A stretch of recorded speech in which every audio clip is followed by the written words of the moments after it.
नमस्कार, आप देख रहे हैं प्रदेश का सबसे विश्वसनीय और सबसे भरोसेमंद news channel India news Rajasthan में हूं आपके साथ विवेक पांडे। राजस्थान की राजनीति में लंबे वक्त से दिख रही उठापटक के बीच सुलह का रास्ता बनता नजर आ रहा है। सोमवार को पार्टी आलाकमान के साथ चली करीब 4 घंटे की लंबी चर्चा के बाद कांग्रेस महासचिव केसी वेणुगोपाल ने कहा कि सीएम अशोक गहलोत और सचिन पायलट दोनों ने एकजुट होकर चुनाव लड़ने का फैसला किया है। दोनों ने सर्वसम्मति से इस प्रस्ताव पर सहमति जताई है। साथ ही कहा कि निश्चित रूप से हम राजस्थान में चुनाव जीतेंगे और भाजपा के खिलाफ यह एक संयुक्त लड़ाई होगी। बैठक के अगले दिन सुलह पर मुख्यमंत्री अशोक गहलोत की पहली प्रतिक्रिया भी सामने आई। मीडिया से बातचीत में सीएम गहलोत ने कहा कि कल सभी के बीच अच्छी बात हुई और हमने राहुल गांधी के सामने अपनी अपनी बात रखी। उन्होंने कहा कि देश के हालात अभी बहुत खराब हैं, ऐसे में हमारी ड्यूटी बनती है कि हम कैसे चुनाव वापस जीत कर आएं। मुख्यमंत्री गहलोत ने यह भी कहा कि कर्नाटक विधानसभा चुनाव को जीतने के बाद कांग्रेस अब मध्य प्रदेश और राजस्थान पर फोकस कर रही है। कल जो बैठक हुई उसमें हमने खुलकर अपनी बात कही और आलाकमान पर फैसला छोड़ दिया। इस दौरान उन्होंने कहा कि कल की बैठक इसलिए ही हुई थी कि हम मिलकर काम करें। वहीं सचिन पायलट की भूमिका को लेकर पूछे गए सवाल पर सीएम गहलोत ने कहा कि वो पार्टी में हैं तो पार्टी के लिए काम करेंगे और जहां तक भूमिका का सवाल है कि वो आला कमान तय करेगा कि किसको क्या भूमिका दें। इस दौरान पायलट के सहयोग करने के सवाल पर मुख्यमंत्री ने कहा कि मुझे विश्वास है कि आला कमान के साथ बैठने के बाद कोई क्यों नहीं सहयोग करेगा और हाईकमान ने विश्वास जताया है तो हम उसको बनाए रखेंगे। साथ ही कहा कि विश्वास देकर ही विश्वास जीता जाता है। अब हम सब मिलकर चलेंगे तो सरकार हमारी आएगी। इन सबके बीच सवाल ये उठता है कि क्या कांग्रेस राजस्थान में मिशन रिपीट की राह पर चलने वाली है। वहीं दूसरा सवाल ये उठता है कि क्या आलाकमान का विश्वास फिर से बरकरार रहेगा। एक सवाल ये भी उठता है कि क्या कांग्रेस की सुलह बीजेपी की टेंशन को बढ़ाएगी। हमारी आज की बड़ी बहस इसी मुद्दे पर केंद्रित है और चर्चा में हमारे साथ कुछ खास मेहमान भी जुड़ेंगे।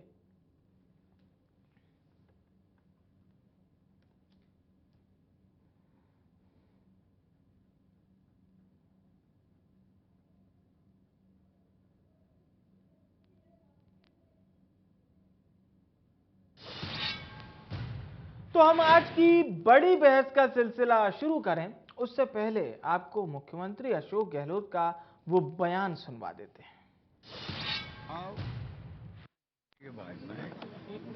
अब कांग्रेस मोड में है कि कैसे हम लोग राजस्थान, मध्य प्रदेश, छत्तीसगढ़ चुनाव जीतते हैं। एक एक स्टेट से राहुल जी और खड़गे साहब बात कर रहे हैं, एक एक स्टेट से बात कर रहे हैं। आप देख रहे हैं कि पहले मीटिंग हो रही थी, फिर पोस्टपोन भी हो गई थी क्योंकि चुनाव कुछ कर्नाटक की मंत्रिमंडल बनना था, तो वो मीटिंग वापस शुरू हुई है। कल मध्य प्रदेश मीटिंग भी हुई और उसके बाद में राजस्थान की हुई है, पंजाब वालों से बात की। तो ये तो हर स्टेट वाइज बातचीत चल रही है। अच्छी बातचीत हो गई कल, जो भी होना था बात हमने कर ली। सब ने अपनी अपनी बात कह दी वहाँ पर, राहुल जी को, खड़गे साहब को, सबको कह। और हमने कहा क्योंकि चुनाव जीतना देश हित में अभी है कांग्रेस का, जो हालात बना रखे हैं मोदी जी और एनडीए गवर्नमेंट, उसको हमें समझना पड़ेगा कि यार कहाँ डेमोक्रेसी है, कहाँ संविधान है। बहुत हालात खराब है देश के अंदर। ऐसे में हमारी ड्यूटी बनती है हम कैसे चुनाव जीत के आए वापस, फिर तैयारी करें पार्लियामेंट चुनाव की। उस लाइन पे पूरी पार्टी चल पड़ी है। इसलिए जो अगर बुलाया गया हम लोगों को तो हमारी ड्यूटी बनती है हम अपनी बात खुल के कहें। हमने अपनी बात खुल के कह दी। उसके बाद में छोड़ दिया भाई जो खड़गे साहब जाने उनका काम जाने, जो राहुल गांधी जाने तो उनका काम जाने। विश्वास है कि हाईकमान के साथ में बैठना, बात करना, उसके बाद में क्यों नहीं कोई सहयोग करेंगे बताओ। हम विश्वास करके चलना चाहिए हम लोगों को। विश्वास देखिए, विश्वास जीता जाता है। देखते हैं कि ये विश्वास दिया गया है, हाईकमान ने विश्वास हम पे किया है, हम आगे करेंगे, सब मिलके चलेंगे तो सरकार हमारी आएगी। और पार्टी में हम अगर वफादारी से रहे आज तक, आगे भी रहेंगे। तो सोनिया गांधी ने एक बार कहा था इस अधिवेशन के अंदर, जो धैर्य रखता है उनको कभी न कभी चांस मिलते ही मिलते हैं। ये रोल की भूमिका हमारी नहीं होती है, रोल की भूमिका हाईकमान की होती है, कौन क्या रोल है। आज तक तो फिलहाल अगर हम बयान की बात करें तो कहीं ना कहीं देखिए कांग्रेस के लिए राजस्थान में ये बयान तो न केवल राहत भरा होगा बल्कि साथ ही साथ जो दावा बीजेपी करती है कि साहब आपके खाने में कुछ ठीक नहीं है, तो ये बयान कहीं ना कहीं बीजेपी को भी सोचने पर मजबूर करेगा। दो खास मेहमान चर्चा में हमारे साथ जुड़ चुके हैं। चेतन पुरोहित जी भारतीय जनता पार्टी के नेता हैं, प्रियदर्शनी भटनागर जी कांग्रेस पार्टी के नेता हैं। आप दोनों मेहमानों का बहुत स्वागत है। मैं भटनागर साहब मैं आपके पास आना चाहूँगा क्योंकि देखिए कल जब हम लोग चर्चा कर रहे थे तो सवाल यही हो रहा था कांग्रेस पार्टी के जो प्रवक्ता थे उनसे मेरा कि क्या 2023 चुनाव से पहले किसी भी प्रकार की कोई ऐसी खबर सामने ना आए जो विधानसभा चुनाव में आप लोगों को परेशान करे। तो फिलहाल ये बयान थोड़े राहत देने वाले तो हैं कहीं ना कहीं आप लोगों के लिए। जी भटनागर साहब आपकी आवाज हम तक पहुंच नहीं पा रही है, एक बार आप। हाँ जी जी आप अपना ऑडियो एक बार अनम्यूट कर लीजिएगा।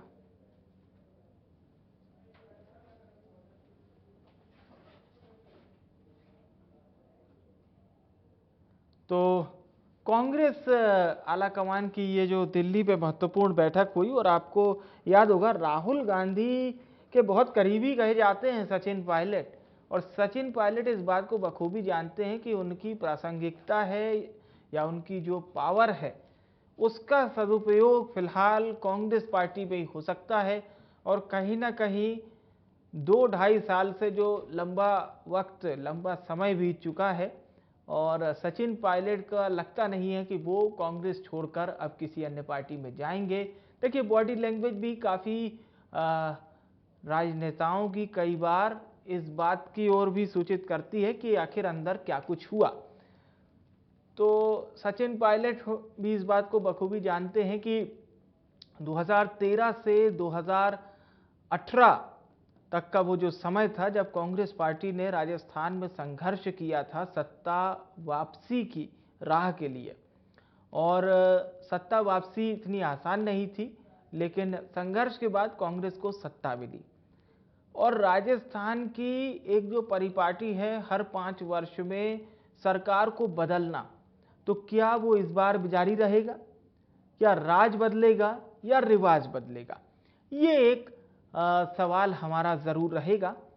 और अब राजस्थान में कांग्रेस की ये जो सुलह है ये क्या बीजेपी की टेंशन बढ़ाएगी।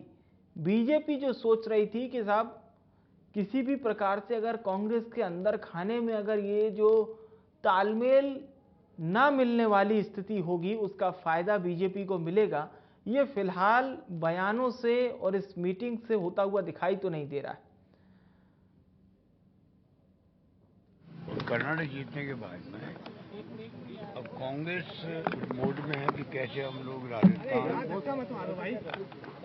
मध्य प्रदेश, छत्तीसगढ़ चुनाव जीते। एक एक स्टेट से राहुल जी और खड़गे साहब बात कर रहे हैं, एक एक स्टेट से बात कर रहे हैं। आप देख रहे हैं कि पहले मीटिंग हो रही थी, फिर पोस्टपोन भी हो गई थी क्योंकि चुनाव कुछ कर्नाटक की मंत्रिमंडल बनना था, तो वो मीटिंग वापस शुरू हुई है। कल मध्य प्रदेश मीटिंग भी हुई और उसके बाद में राजस्थान की हुई है, पंजाब वालों से बात की। तो ये तो हर स्टेट वाइज बातचीत चल रही है, अच्छी बातचीत हो गई कल, जो भी होना था बात हमने कर ली, सब ने अपनी अपनी बात कह दी वहाँ पर, राहुल जी को, खड़गे साहब को, सबको कह। और हमने कहा क्योंकि चुनाव जीतना देश हित में अभी है कांग्रेस का, जो हालात बना रखे हैं मोदी जी और एनडीए गवर्नमेंट, उसको हमें समझना पड़ेगा कि यार कहाँ डेमोक्रेसी है, कहाँ संविधान है। बहुत हालात खराब है देश के अंदर। ऐसे में हमारी ड्यूटी बनती है हम कैसे चुनाव जीत के आए वापस, फिर तैयारी करें पार्लियामेंट चुनाव की। उस लाइन पे पूरी पार्टी चल पड़ी है। इसलिए जो अगर बुलाया गया हम लोगों को तो हमारी ड्यूटी बनती है हम अपनी बात खुल के कहें। हमने अपनी बात खुल के कह दी उसके बाद में छोड़ दिया भाई जो खड़गे साहब जाने उनका काम जाने, जो राहुल गांधी जाने उनका काम जाने। विश्वास है कि हाईकमान के साथ में बैठना, बात करना, उसके बाद में क्यों नहीं कोई सहयोग करेंगे बताओ। हम विश्वास करके चलना चाहिए हम लोगों को। विश्वास देखिए, विश्वास जीता जाता है। देखते हैं कि अब विश्वास दिया गया है, हाईकमान ने विश्वास हम पे किया है, हम आगे करेंगे, सब मिलके चलेंगे तो सरकार हमारी आएगी। और पार्टी में हम अगर वफादारी से रहे आज तक, आगे भी रहेंगे। तो सोनिया गांधी ने एक बार कहा था इस अधिवेशन के अंदर, जो धैर्य रखता है उनको कभी न कभी चांस मिलते ही मिलते हैं। ये रोल की भूमिका हमारी नहीं होती है, रोल की भूमिका हाईकमान की होती है। कौन क्या रोल है आज। तो मुख्यमंत्री अशोक गहलोत कह रहे हैं कि सोनिया गांधी ने एक बार कहा था कि जो धैर्य रखता है उसे जीवन में कुछ ना कुछ ज़रूर मिलता है। तो अब वो किसके लिए कह रहे हैं और क्यों कह रहे हैं, इस बात को समझा जा सकता है। अशोक गहलोत और सचिन पायलट की अगर हम बात करते हैं तो देखिए, सचिन पायलट जो कि राजस्थान कांग्रेस के अध्यक्ष भी रह चुके हैं और राजस्थान सरकार में वो उप मुख्यमंत्री यानी कि डिप्टी सीएम के पद पर थे। हालांकि अशोक गहलोत के साथ उनकी रिश्तों में बताया जाता है कि तल्खियां हैं। हालांकि ये दावा कई बार बीजेपी करती है तो कई बार कांग्रेस में भी इस तरह के सुर दिखाई देते हैं। लेकिन फिलहाल जो बयान मुख्यमंत्री अशोक गहलोत ने दिया और जो बड़ी बैठक कांग्रेस की हुई दिल्ली में, उसे देखकर यह तो ज़रूर लगता है कि कहीं ना कहीं कांग्रेस ने दोनों नेताओं को साथ में काम करने के लिए राजी कर लिया है और दोनों नेताओं की अपनी अपनी क्या डिमांड है ये भी पूछ ली गई है। और इसके बाद ही जो तस्वीरें सामने आई वो कांग्रेस को ज़रूर राहत देने वाली है। हालांकि देखिए, कांग्रेस ज़रूर इसी बात को चाहेगी कि वापस से वो बयान दोबारा से रिपीट ना हो, जिसकी वजह से कांग्रेस की मुसीबतें थोड़ी सी बढ़ी थी। और अब चलिए चर्चा को शुरू करते हैं। दो खास मेहमान चर्चा में हमारे साथ हैं। चेतन पुरोहित जी भारतीय जनता पार्टी के नेता हैं, प्रियदर्शी भटनागर कांग्रेस पार्टी के नेता। आप दोनों मेहमानों का बहुत स्वागत है चर्चा में। मैं भटनागर साहब आपके पास आना चाहूंगा, चर्चा की शुरुआत आपसे करना चाहूंगा। सोनिया गांधी जी ने एक बार कहा था कि जो धैर्य रखता है उसे जीवन में कुछ ना कुछ तो जरूर मिलता है। हमें भी पता है वो किसके लिए कह रहे हैं। अशोक गहलोत साहब ने जब कोट किया तो ठीक है, अच्छी बात है। 2018 में सत्ता वापसी हुई और अब सत्ता बरकरार रखनी है। 2023 चल रहा है, लेकिन राजस्थान में वो जो राज और रिवाज वाली चीज है, तो क्या इस बार बदलाव संभव है उस रिवाज में जो हर 5 साल बाद सरकारों को बदल देता है? भटनागर साहब देखिए, जिस तरीके का आज देश में माहौल बना हुआ है, उस माहौल से और अभी हाल में जो 2 चुनाव हुए हैं हिमाचल के और कर्नाटक के, उसके बाद से आप जो परिवर्तन जो देश के अंदर एक अच्छी हवा चली है कांग्रेस के फेवर में, उसका अंदाजा आप आदरणीय मोदी जी के चेहरे से देख सकते हैं। उनका चेहरा उतरा हुआ है। आज उनको भी एहसास हो गया है कि उनकी उल्टी गिनती स्टार्ट हो गई है। जहां तक हम राजस्थान की बात करें तो राजस्थान के अंदर वास्तविकता तो यह है कि भारतीय जनता पार्टी के पास में कोई मुद्दा नहीं है, कोई एजेंडा नहीं है। माननीय अशोक गहलोत जी के ऐसे उत्कर्ष और उल्लेखनीय कार्य योजना है, ऐसा फील्ड वर्क है जिसके कारण यहाँ पर भारतीय जनता पार्टी बिल्कुल नामो निशान भी नहीं है। इसलिए भारतीय जनता पार्टी यहाँ पर क्या है, कोई मुद्दा क्रिएट करने की कोशिश करती है और उसी कड़ी के अंदर भारतीय जनता पार्टी ने आज से पायलट साहब वाला शगुफा छोड़ा है। परंतु इनको ये चीज का भी एहसास होना चाहिए कि जब राजस्थान में कांग्रेस पार्टी को अपनी एकजुटता दिखानी थी, तब तक कांग्रेस पार्टी एकजुट हुई है। आप देख लीजिए लास्ट जो चुनाव हुए राज्यसभा में, उसमें क्या क्या नहीं किया गया भारतीय जनता पार्टी के पास में, परंतु हुआ क्या, राज्यसभा के चुनाव में कांग्रेस जीती। भारतीय जनता पार्टी ने उपचुनाव के अंदर जमानते, जब तो ये माननीय पायलट साहब आज भी देख लीजिए, कल दिल्ली में मीटिंग हुई थी और कल वो टॉक दौरे पे जाएंगे, उसके बावजूद भी आप देख लीजिए टॉक दौरे में जाएंगे, जनता के बीच में जाएंगे, और कहीं पर भी पायलट साहब ने या अशोक गहलोत साहब ने ये नहीं कहा है कि वो पार्टी से बड़े हैं या उनका हित पार्टी से बड़ा है। उन्होंने अपनी बात रखी है, जो बात रखी है आला कमान के साथ रखी है। भारतीय जनता पार्टी को सबसे पहले खुद को देखना चाहिए, खुद का आत्ममंथन करना चाहिए, चिंतन करना चाहिए। भारतीय जनता पार्टी राजस्थान में टुकड़े टुकड़े गैंग में तब्दील हो चुकी है। एक दर्जन से ज्यादा इनके पास में मुख्यमंत्री के दावेदार हैं, इसलिए ये कभी भी सत्ता में दोबारा नहीं आ सकते हैं। ये आपस की फूट और आपस की कले में नेस्ता नाबूद हो जाएंगे और दोबारा राजस्थान में कांग्रेस सरकार बनाएगी। चलिए पुरोहित साहब, अब आप लोग जो भी ख्वाब देख रहे थे, जो भी ख्याल देख रहे थे, हालांकि कोई चुनाव का रिजल्ट नहीं आया है, मैं ऐसी ऐतिहासिक बातें इसलिए नहीं कह रहा हूं, लेकिन क्या चेतन जी की पार्टी को थोड़ा सा निराशा हाथ लगी? देखिए, मैं अभी भटनागर साहब को सुन रहा था जी। भटनागर साहब की व्यवस्था को जानता हूं मैं। कांग्रेस के जितने भी प्रवक्ता आते हैं इनकी व्यवस्था को मैं जानता हूं, क्योंकि इनको एक डर सता रहा है कि पावर में कौन रहेगा, पायलट साहब रहेंगे या गहलोत साहब रहेंगे। अब ये लड़ाई पायलट साहब और गहलोत साहब की नहीं रही है, आप ये मानिए मेरी बात, ये लड़ाई धरती तक आ चुकी है, रूट तक आ चुकी है। इनके जो लड़ाई शुरू से वो टॉप से शुरू हुई थी, वो इसका एक नमूना कल मैंने सीकर में देखा था, नगर परिषद की बैठक में, जो सोशल मीडिया पे भी वायरल हुआ, चैनलों पे भी वायरल हुआ। कांग्रेस के कद्दावर नेता प्रदेश अध्यक्ष गोविंद सिंह जी डोटासरा और राजेंद्र जी पारिक सीकर के विधायक और विधानसभा में सभापति, पूर्व मंत्री और बड़ा कद है, राजेंद्र जी पारिक का भी बड़ा कद है कांग्रेस में। इन दोनों के बीच में जिस प्रकार की तूतू में हुई थी, वो तूतू में इन दोनों की नहीं थी, वो वही थी, वो सचिन पायलट गहलोत साहब वाली थी।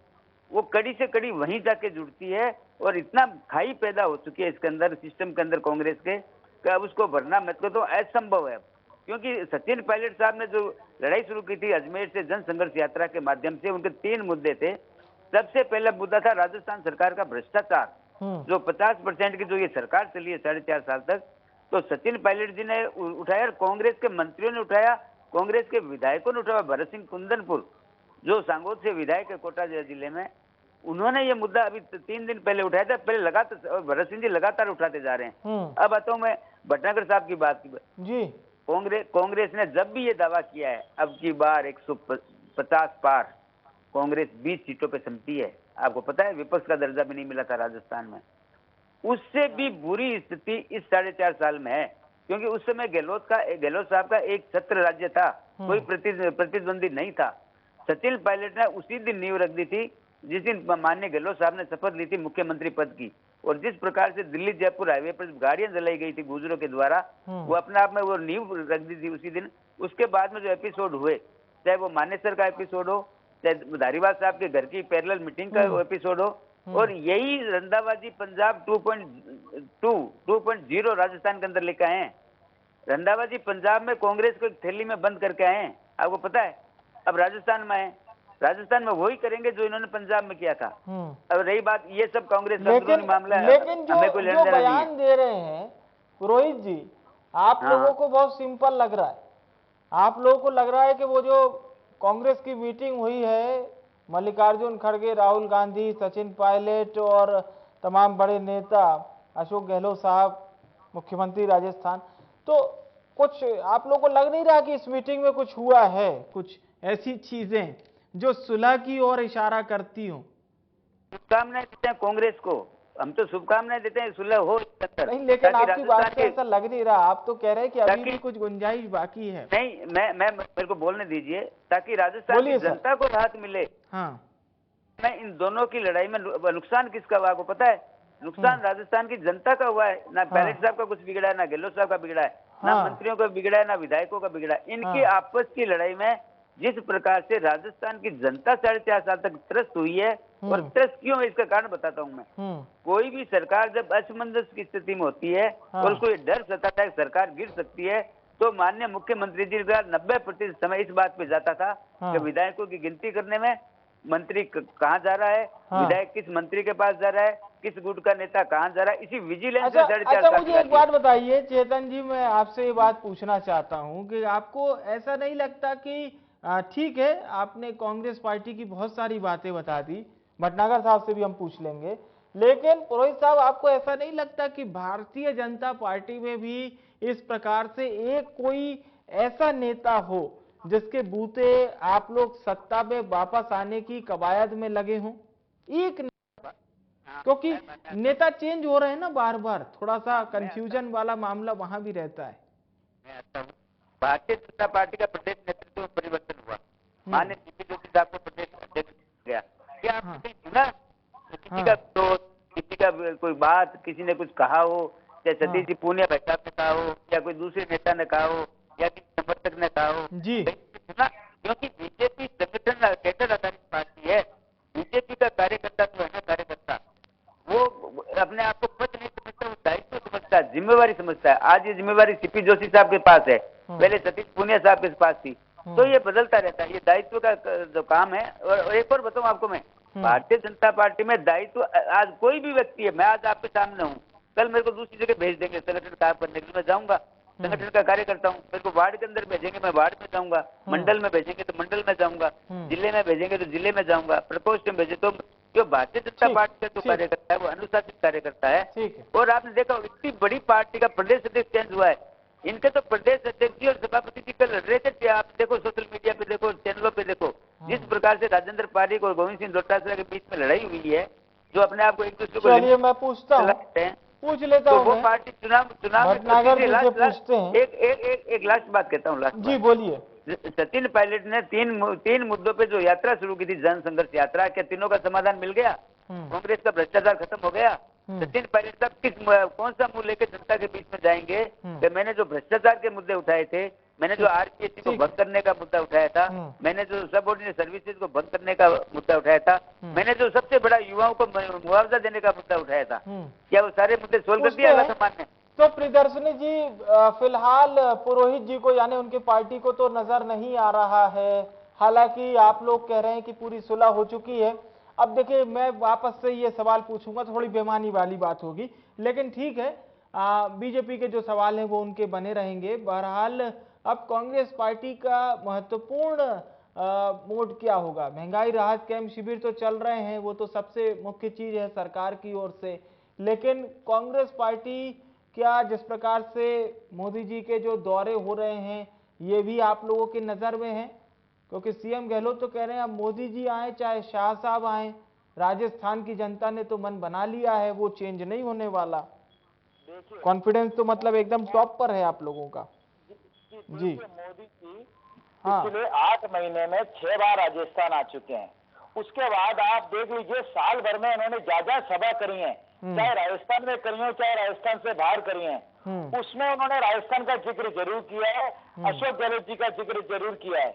ये दिखाता है, ये इंगित करता है कि वो यहाँ के नेतृत्व से डरते हैं, कप कपाते हैं अशोक गहलोत जी से, और मजबूरन कई बार तारीफ भी कर चुके हैं। अब आज देख लीजिए, उनको बहुत अच्छी तरीके से पता है मोदी जी को कि पूरे देश के अंदर भारतीय जनता पार्टी के पास ले दे के एक उनका फेस है, उसके अलावा भारतीय जनता पार्टी के पास में कोई मुद्दा नहीं है। अब उस फेस की हकीकत भी आप कर्नाटक चुनाव के बाद में देख सकते हैं कि उस फेस की भी क्या हालत है। उनका एक फेस आप ये भी देख सकते हैं, अभी जो नए संसद भवन बना है, जब लोकतंत्र का जो गला घोटा गया, पहलवानों को जो किस तरीके से पीटा गया है, ये भी उनका एक चेहरा है। उसके अलावा आप देख लीजिए, जो विधायकों की जो खरीद फरोख्त करके जो महाराष्ट्र में दूसरी जगह जहां सरकारें बनाने का दुस्साहस किया गया, वो भी इनका एक चेहरा है, उसके ऊपर इनको नजर नहीं आता है। आज ये कांग्रेस की बात करते हैं, मैं इनसे पूछना चाहूंगा, क्या ये 8 जनवरी 2021 को जानते हैं क्या? उसके अलावा ये 21 अक्टूबर 2022 को भी पहचानते हैं कि जब इनके राष्ट्रीय नेतृत्व ने राजस्थान के सारे नेताओं की जयपुर दिल्ली में बुला के क्लास ली थी और कहा था एकजुट हो जाओ, तुम्हारे पास राजस्थान के अंदर टुकड़े टुकड़े में बटे हुए हो, तुम सब अपने लालच में बटे हुए हो, पार्टी नाम की, भारतीय जनता पार्टी नाम की राजस्थान में कोई चीज नहीं है, क्योंकि यहाँ पर ठीक है। अब आप भी प्रत्यारोप करने लगे। सुनिए तो मैंने तो देखिए कितना अच्छा सवाल आपसे पूछा था, आप प्रत्यारोप करने लग गए। मेरा तो केवल हाँ हाँ, ठीक है। मेरा तो सिर्फ ये सवाल था, जब सीएम गहलोत इस बात को कह रहे हैं कि अब मोदी साहब आए चाहे शाह साहब आए, हमारी हाँ बहुत ज्यादा असर नहीं पड़ने वाला, तो ये कॉन्फिडेंस, मैं तो इस कॉन्फिडेंस की वजह थोड़ा सा जानना चाह रहा था आपसे। बिल्कुल, मैं बता देता हूँ आपको संक्षिप्त में। इस कॉन्फिडेंस की सबसे बड़ी वजह यह है कि राजस्थान में जो सरकार के द्वारा और जो संगठन के द्वारा जो आम जन कल्याण के कार्य किए हैं, जो योजना की है, जो जनता से जुड़ाव है, वो हमारी सबसे बड़ी उपलब्धि है। हमारी एकजुटता सबसे बड़ी उपलब्धि है। हम हमारे कामों के आधार पर, हम हमारे विकास की नीति के आधार पर, हम हमारे सामाजिक मुद्दों और स्थानीय मुद्दों के आधार के पर जनता में जाएंगे और जनता का हमें समर्थन मिल रहा है और आगे भी मिलेगा। जबकि भारतीय जनता पार्टी एक झूठे राष्ट्रवाद को लेकर जाती है, जिसका चेहरा बेनकाब अभी कर्नाटक और हर जगह हो रहा है, जिसलिए हम आज पूरा उत्साहित हैं कि जनता को भारतीय जनता पार्टी का असली चेहरा नजर आ गया है और हमारे पक्ष में जो हमारी कार्य योजना है, हमारी जो सत्यार्थ, जो विचारधारा है, वो जनता के पास है। हम निश्चित ही विश्वस्त हैं कि जनता के पर हम, जनता को हम पे विश्वास है और हम पूरे चुनाव जीतेंगे। चलिए ठीक है, चुनाव जीतने की हामी तो अभी से भर दी है चेतन पुरोहित जी, पर वो क्या आप लोग भी इसी आश्वासन, या एक कहते हैं ना कि आश्वस्त होना, राजनेता आश्वस्त इसलिए भी होते हैं कि पुरानी बयार उसी तरह से चली आ रही है। पहले वसुंधरा जी की सरकार, फिर गहलोत साहब आते हैं, उसके बाद फिर वसुंधरा जी मुख्यमंत्री बनती हैं, फिर गहलोत साहब मुख्यमंत्री बनते हैं। तो यही वाली आशा है आप लोगों को कि वो जो 5 साल का जो परिवर्तन है वो आप लोगों के तरफ इशारा कर रहा है, अगर पुरानी बयार चलती है तो? भारतीय जनता पार्टी कभी पुरानी चीजों पे नहीं चलती है और ना ही बयार पे चलती है, ना आश्वासन पे चलती है जी। भारतीय जनता पार्टी केवल मेहनत पे चलती है, कार्यकर्ताओं की मेहनत पे चलती है। और जिस प्रकार की मेहनत कार्यकर्ता कर रहा है हमारा, तो वो समय बताएगा कि किसकी कितनी सीटें आएगी। लेकिन कांग्रेस के एक मंत्री जी ने बयान दिया था कि एक फॉर्च्यूनर के लायक भी विधायक इनके नहीं आएंगे। मैं नहीं कह रहा हूँ, कांग्रेस के मंत्री करे जो सरकार में आज की डेट में है, पहली बात। दूसरी बात, अभी प्रियदर्शी जी ने बात की थी संसद भवन के उद्घाटन की। संसद भवन के उद्घाटन में एक परिवार है, आला परिवार, जिसमें माँ बेटे हैं, और वो आला परिवार ये चाहता है कि देश के संसाधनों पर पहला हक हमारा है। एक सामान्य व्यक्ति, गरीब घर में पैदा हुआ व्यक्ति संसद भवन का उद्घाटन कैसे कर सकता है? ये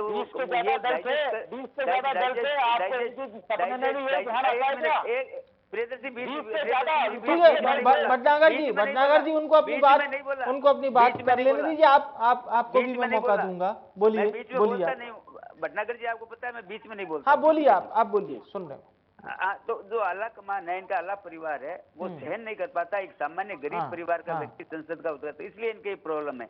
अब आता हूँ मैं गहलोत साहब पे। अभी कह रहे थे मोदी जी डरते हैं, अरे मोदी जी क्या डरते हैं, आला परिवार भी डरता है। जब शांति धारीवाल जी के घर पैरेलल मीटिंग की थी विधायक दल की, आला कमान भी डर गया गहलोत साहब से। तो आप मोदी जी की क्यों बात कर रहे हैं? आला कमान नहीं डरता ना, तो आज तो गहलोत साहब तो अभी मुख्यमंत्री की कुर्सी पर होते भी नहीं, क्योंकि पैरेलल मीटिंग इन्हीं खड़गे जी जो वर्तमान में राष्ट्रीय अध्यक्ष जयपुर आए हुए थे, यही अजय माकन जी जयपुर में थे, और इन्होंने साफ साफ 92 MLA की चिट्ठी लिख के दे दिया और कहा कि हम इस्तीफा दे देंगे, सरकार को रहने ही नहीं देंगे अगर गहलोत साहब नहीं रहेंगे तो। ये सारा काम गहलोत साहब ने करवाया था, कुर्सी का मोह था। मैं गहलोत साहब को बहुत गांधीवादी नेता मानता था बचपन से, और मैं इनका बहुत सम्मान करता था, लेकिन मेरे को ये नहीं पता था कुर्सी के लिए गहलोत साहब इतने नीचे गिर सकते हैं। और जिस प्रकार के शब्दों का इस्तेमाल राजनीति में गहलोत साहब ने किया, निकम्मा, गद्दार, मानसिक दिवालियापन, ऐसा कभी राजनीति पार्टी में होता नहीं है। और एक चीज और बताता हूँ, ये पहली राजनीतिक पार्टी है जिसने विधायकों पे रासुका लगाया। आप याद करिए मानेसर प्रकरण में, ये पहली राजनीतिक पार्टी है जिसने सब अपने विधायकों पे, बीजेपी के विधायकों पे नहीं, अपने विधायकों पे रासुका लगाया। इन लोगों का चरित्र इस राजस्थान की जनता ने देख लिया है। और इनका मत करो, इनके मंत्री कह रहे हैं कि एक फॉर्च्यूनर में बैठने लायक विधायक में नहीं जीतेंगे। आप फॉर्च्यूनर में कितने बैठ सकते हैं? आप अंदाजा लगा लीजिए। पहले 20 आए थे, मुख्य विपक्षी दल का दर्जा भी इनको नहीं मिला था कांग्रेस को राजस्थान के अंदर। और इस बार मेरे को लगता है मंत्री जी की बात का मैं समर्थन भी करता हूँ, इन्हीं के मंत्री हैं, हमारे नहीं है भारतीय जनता पार्टी के। जब मंत्री ये कहता है जी जीतने लायक विधायक, तो आप समझ सकते हैं राजस्थान में इनकी स्थिति क्या है। पूछ लेते हैं। अब ये सवाल है भटनागर साहब, ये फॉर्च्यूनर वाला जिक्र करके तो हम एक कंपनी विशेष का एडवर्टीजमेंट ज्यादा कर रहे हैं, लेकिन ठीक है, अब कितने लोग बैठते हैं उसमें क्या बैठते हैं ये बात की चर्चा है। पर इतने मजबूत स्थिति में जैसा कि आप लोग बयान देते हैं कि मोदी जी और शाह साहब से हम सीधे चुनौती दे रहे हैं।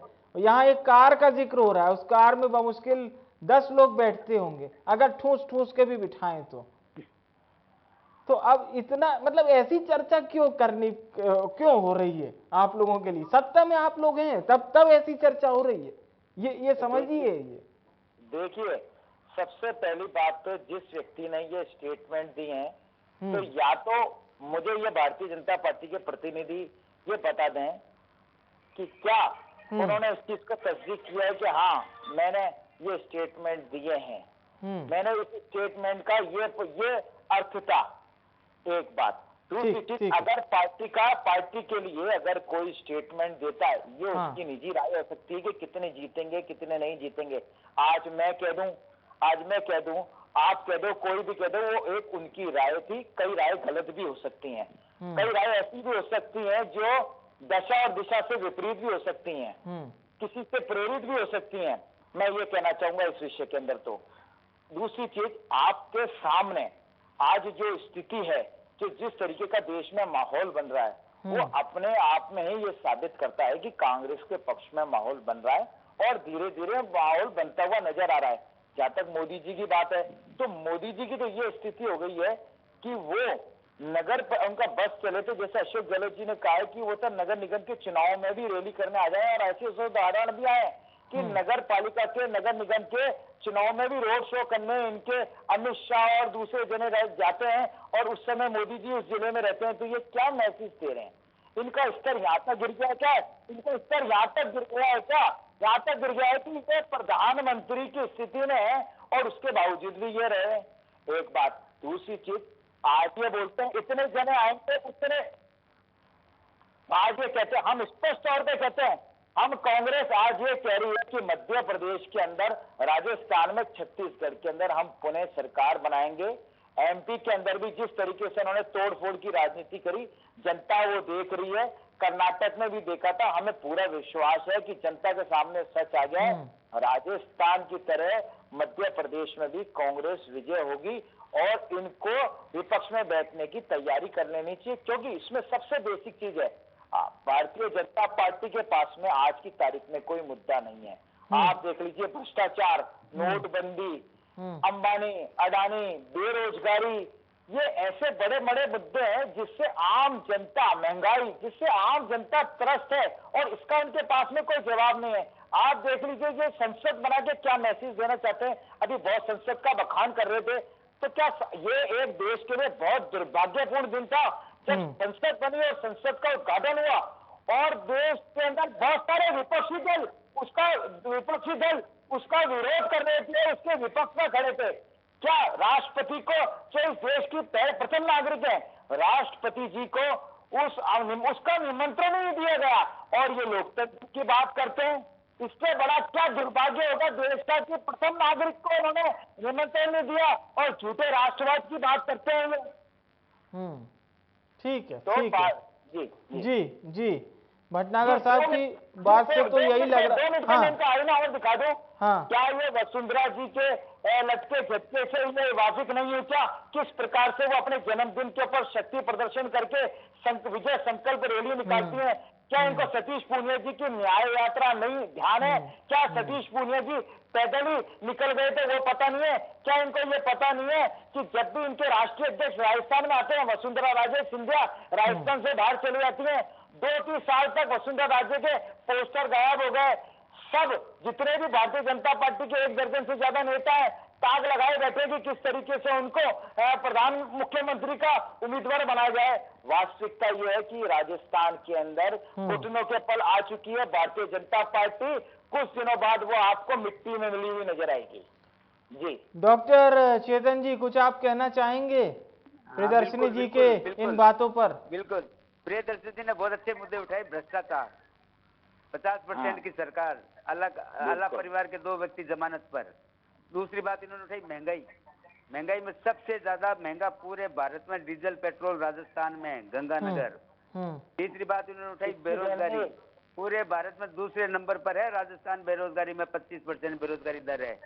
ये तो ये सत्य जो जनता के सामने आया है ना, तभी तो इनके जो बोलने का जो तरीका है ना प्रियदर्शी जी का, ये साबित करता है कि ये किस प्रकार से कुंठित हो चुके हैं कांग्रेस पार्टी के प्रवक्ता।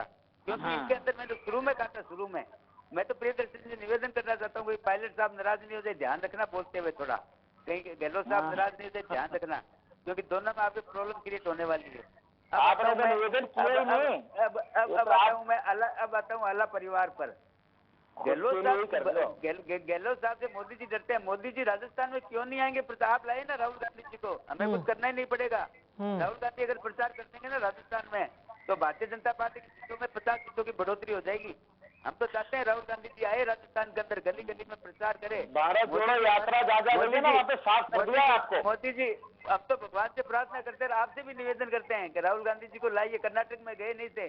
और एक लास्ट बात कहना चाहता हूँ, मेरे को एक बहुत अच्छा लगा पूरे भटनागर साहब का, इन्होंने ईवीएम की बात नहीं की, कर्नाटक में भी नहीं की, हिमाचल में भी नहीं की, क्योंकि ये चुनाव जीत चुके हैं। भारतीय जनता पार्टी जब चुनाव हारती है तो जनता के आदेश को शिरोधार्य करती है, ईवीएम पर आरोप नहीं लगाती है, लोकतांत्रिक संस्थाओं पर आरोप नहीं लगाती है, चुनाव आयोग पर आरोप नहीं लगाती है। ये वही कांग्रेस है जब हारती है।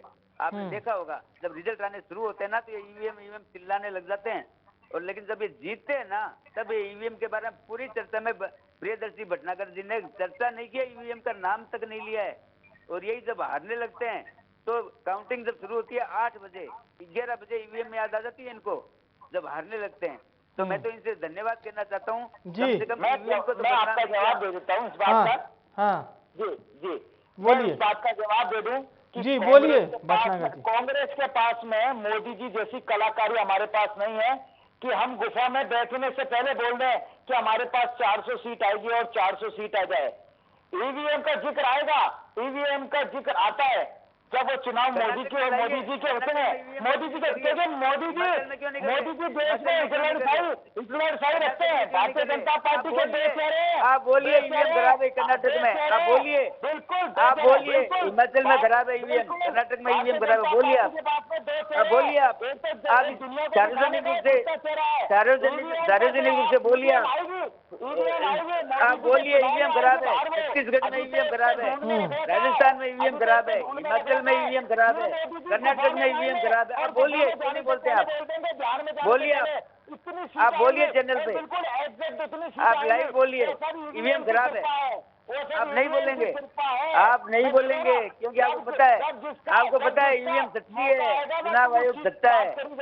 जीते जब ईवीएम बहुत अच्छी है, हारते जब कहते हैं ईवीएम खराब है। अब बोलिए आप चैनल के ऊपर ईवीएम खराब है, दोबारा चुनाव कराइए। आप कहिए हिमाचल में दोबारा चुनाव कराइए, कर्नाटक में चुनाव करवाइए, आप कहिए। आप नहीं कहेंगे। आज ईवीएम बहुत अच्छी है, चुनाव जीत गए इसलिए, नहीं तो काउंटिंग के बीच में ये अल्लाह परिवार काउंटिंग के बीच में ईवीएम बेचारी को आरोपित करना शुरू कर देते हो आप लोग। आज नहीं बोलोगे आप लोग, और हम तो कहते हैं जनता ने हराया है। हम तो जनता के आदेश को शिरोधार्य कर रहे हैं। हमारे अंदर कमियां रही है, हम चुनाव हारे हैं, हम कमियां को ठीक करेंगे, समीक्षा करेंगे, लेकिन हम ईवीएम पे दोष नहीं देंगे, हम चुनाव आयोग पे दोष नहीं देंगे। ये काम कांग्रेस ही कर सकती है इस देश के अंदर, जो लोकतांत्रिक संस्थाओं पर जब हारती है तो आरोप लगाती है, और आरोप लगाती है। जीते जब क्यों नहीं? छत्तीसगढ़ में जीते नहीं लगे। से बात कर रहे हो तो मैं आपसे 2 चीज पूछ लूं, क्या भारतीय जनता पार्टी में कोई वॉशिंग मशीन लगी है क्या, कि जैसे भारतीय जनता पार्टी के अंदर कोई नेता जाता है उसके ऊपर सारे भ्रष्टाचार के आरोप घुस जाते हैं, जब तक वो कांग्रेस या किसी दूसरी पार्टी में रहता है तब तक तो वो भ्रष्टाचारी हो जाता है। जैसे वॉशिंग मशीन तो कांग्रेस ने लगा रखी है, वॉशिंग मशीन तो राजस्थान में कांग्रेस ने लगा रखी है। बसपा के 6 विधायकों को आपने धोया है, बसपा के 6 विधायकों को वॉशिंग मशीन में राजस्थान की सरकार ने धोया है। ये आपसी डिबेट बनकर ना रह जाए, इसमें चर्चाएं वही निकलकर सामने आए।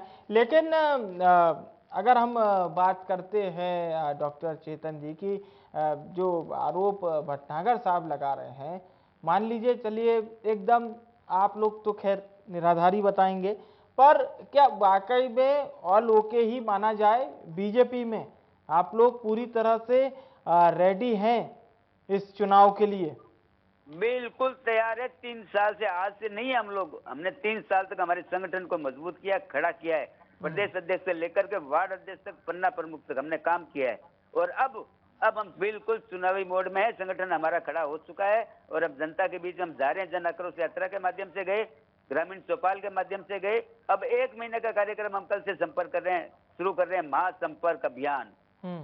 अजमेर से शुरुआत हो रही है। माननीय प्रधानमंत्री जी पधार रहे हैं अजमेर, और माननीय प्रधानमंत्री जी के पास इतना कुछ कहने को है जब वो कहते हैं, लेकिन अल्लाह के परिवार के पास कुछ भी नहीं है। अल्लाह परिवार तो विदेश में छुट्टी मनाने गया। अल्लाह परिवार तो विदेश में छुट्टी मनाने गया आज सुबह। उनको चिंता नहीं है राजस्थान की जनता की, राजस्थान के चुनाव की। सभी लोग तैयारी में लगे हुए हैं, पर अल्लाह परिवार गए छुट्टी मनाने। गर्मी, राजस्थान की जनता की गर्मी की चिंता नहीं है। राजस्थान की जनता की गर्मी की चिंता नहीं है, पानी की चिंता नहीं है। महंगाई राहत कैंप के नाम से जिस प्रकार से खिलवाड़ किया जा रहा है, इस राजस्थान की जनता को लाइनों में लगाया जा रहा है, ये माफ नहीं करेगी, ये कभी माफ नहीं करेगी आप लोगों को। इस मई जून के महीने में जिस प्रकार से वो तो कह रहे हैं राजपुरोहित साहब, वो तो कह रहे हैं कि जनता आशीर्वाद दे रही है। महंगाई राहत कैंप में जा रहे हैं, करोड़ों लोग आशीर्वाद दे रही है, आशीर्वाद दे रही है। वीडियो आ रहे हैं, लड़ाई झगड़े क्यों हो रहे हैं? क्योंकि जनता को, मैं आपके पास आऊंगा, भटनागर साहब आऊंगा आपके पास।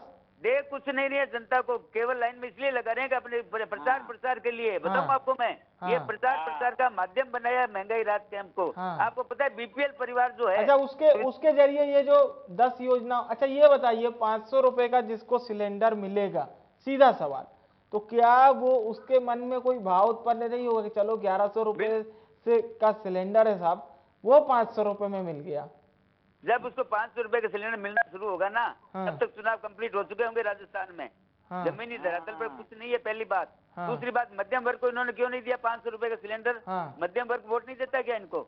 बीपीएल का दिया, अच्छी बात है, देना चाहिए, मैं समर्थक हूँ, लेकिन मध्यम वर्ग को चलिए कम से कम आप भी मान रहे हैं कि गरीब परिवार को सिलेंडर वाकई में 500 रुपए का कर देना चाहिए। नहीं, 500 का मिलेगा नहीं ना, चुनाव तक नहीं मिलेगा। ये तो मानते हैं ना, ये तो मानते हैं ना। इसलिए नहीं मिलेगा कि ये केवल घोषणाजीवी लोग हैं, घोषणा करते हैं, जनता जानती है सब। चलिए ठीक है, मैं आता हूँ अब भटनागर जी, आपके पास आता हूँ, पर्याप्त समय। जी आज तक भटनागर जी, महंगाई राहत कैंप के जरिए बताइए, आप लोग बीपीएल परिवारों को तो दे दिए, अब इसमें राजपुरोहित साहब ने ऐड कर दिया है कि मध्यम वर्गीय के लिए भी कुछ दीजिए इसमें। देखिए, मध्यम वर्ग के लिए मैं बता दूं, भारतीय जनता पार्टी सिर्फ प्रश्न चिन्ह लगा सकती है, इनके पास में किसी चीज का कोई वास्तविक आंसर नहीं है, कोई जवाब नहीं है। ये जो राहत कैंप है, राहत कैंप में 5.5 करोड़ से ज्यादा लोग रजिस्ट्रेशन करा चुके हैं, लाभान्वित हो रहे हैं। आपके मंच से क्या ये बोल रहे हैं? सुविधा क्या दी है? आपने दिया क्या है? सर, मेरा बहुत निवेदन है आपसे। भारतीय जनता पार्टी के बिजली, भारतीय जनता पार्टी से जो लोग जुड़े हुए हैं, क्या उनको बिजली के बिल के अंदर रिबेट मिल रही है, नहीं मिल रही है? ये बता दें, क्या नहीं ले रहे? क्या ये इस मंच से घोषणा कर दे, छोड़ दें। दूसरी चीज, जिन्होंने जो आज जो अस्पतालों में रिलीफ ले रहे हैं, वो नहीं ले रहे, जांच में नहीं ले रहे, चिरंजीवी स्वास्थ्य बीमा योजना का ये लाभान्वित नहीं हो रहे मीडियम वर्ग के लिए। आज ये सिर्फ नकारना जानते हैं, क्योंकि इनके पास ऐसी योजना ना इन्होंने सुनी है ना देखी है। माननीय अशोक गहलोत जी इकलौते देश में ऐसे हैं, राजस्थान ऐसा है कि जहाँ निःशुल्क जांच है, इलाज है, चिरंजीवी स्वास्थ्य बीमा योजना है, 500 रुपए के अंदर सिलेंडर है, बिजली के बिलों के अंदर आप देख लीजिए, हर के मेरे घर में, आपके घर में, सबके अंदर जितना वो बिजली जला रहे हैं उसके हिसाब से उनको रिबेट मिल रही है, इनको भी मिल रही होगी। सरचार्ज कितना बड़े है? सरचार्ज कितना बड़े है 3 महीने में? ये बताइए, ये बताइए सरचार्ज कितना बड़े है? सरचार्ज कितना बड़े है? बताइए राजस्थान की जनता को, राजस्थान की जनता को बताइए, पिछले 4 महीने में सरचार्ज कितना बड़ा है? उनकी वो यात्रा, निजी यात्रा, सरचार्ज बताइए, सरचार्ज बताइए कितना बड़ा है? खर्च के ऊपर खुद की इच्छा पूर्ति करने के लिए पूरे विश्व का चक्कर काट ले। दिन में 10 बार तो वो ड्रेस बदलते हैं, 15 लाख का सूट पहनते हैं, 20 लाख का सूट पहनते हैं, 1-1 लाख रुपए, 5-5 लाख रुपए की घड़ियां पहनते हैं, इसका तो कोई उनके पास में जवाब नहीं है। उन वो जहाँ पर भी मीटिंग के लिए जाते हैं उनका एक है डिजाइनर, मैं जवाब देना फैशन मेकर, मैं जवाब देना चाहता हूँ उनका इसका तो उनके पास में कोई जवाब नहीं है। पूरे देश के अंदर नौटंकी करने के अंदर, जुमलेबाजी करने के अंदर और एक तरीके से इवेंट क्रिएट करने में भारतीय जनता पार्टी का कोई मुकाबला नहीं है। हम स्वीकार करते हैं, हम इस मामले में इनके सामने कहीं पर भी स्टैंड नहीं करते हैं। किस तरीके से झूठ को ऐसा शानदार परोसते हैं और उसका हम मुकाबला नहीं कर सकते। हम जिस सीधी बात करते हैं, जनता से जुड़ी हुई बात करते हैं। राजस्थान के अंदर चलिए ठीक है, बिल्कुल समय बहुत कम है। डॉक्टर चेतन, अगर आप जवाब देना चाह रहे हैं बिल्कुल कम शब्दों में। बस मैं एक लाइन में जवाब देना चाहता हूँ। अभी इन्होंने बिजली बिल की बात की थी, 100 यूनिट की 800 रुपए सरचार्ज लगा चुके हैं बिलों के अंदर पिछले 4 महीनों में अलग अलग करके ये सरकार। और आगे और बताता हूँ, आगे और बताता हूँ, आगे और बताता हूँ। अब इन्होंने क्या किया, बिजली बिल में आधार कार्ड मांग रहे हैं आप पूछिए भटनागर साहब से, आधार कार्ड क्यों मांग रहे हैं आप? क्यों आधार कार्ड मांग रहे हैं आप? जब आपको सबको देना है तो आधार कार्ड क्यों मांग रहे हैं आप? आधार कार्ड की क्या जरूरत है? चलिए ठीक है, क्योंकि करना चाहते हैं। चर्चा का समय समाप्त हो गया। मैं आप दोनों मेहमानों का बहुत बहुत धन्यवाद करना चाहता हूं। आप दोनों हमारे साथ चर्चा में जुड़े, शुक्रिया। तो बहुत महत्वपूर्ण मीटिंग हुई और इस महत्वपूर्ण मीटिंग के बाद जिस तरह से सीएम अशोक गहलोत ने बयान दिया, उसे देखकर यह तो समझा जा सकता है कि वाकई में कांग्रेस में अब किसी भी प्रकार की अड़चन नहीं है और ये दोनों नेताओं की ताकत क्या वापस से कांग्रेस को सत्ता में बरकरार रखेगी, इस पर हमारी नजरें रहेंगी। बड़ी बहस में फिलहाल के लिए इतना ही। मुझे आने विवेक को दीजिए इजाजत। नमस्कार।